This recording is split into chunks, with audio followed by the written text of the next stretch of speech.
Hi, welcome to my channel కన్న కథలు. ఇవాళ నేను చెప్పే స్టోరీ గోవింద గురించి. తిరుమలలో ఒక గొప్ప భర్తలు ఉండేవాడు.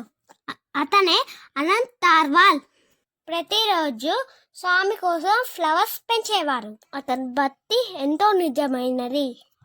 ఒకరోజు చిన్న బాబు అతని దగ్గరకు వచ్చారు.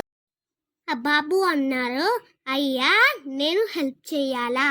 అలంతార్వార్కి కోపం వచ్చింది.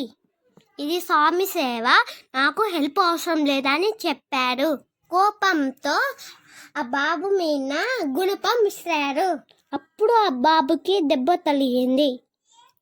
ఆ క్షణం ఆ బాబు మాయమైపోయినారు. అనంతార్వాల్ గుడిలోకి వెళ్ళి ఒక్కసారిగా షాక్ అయినారు.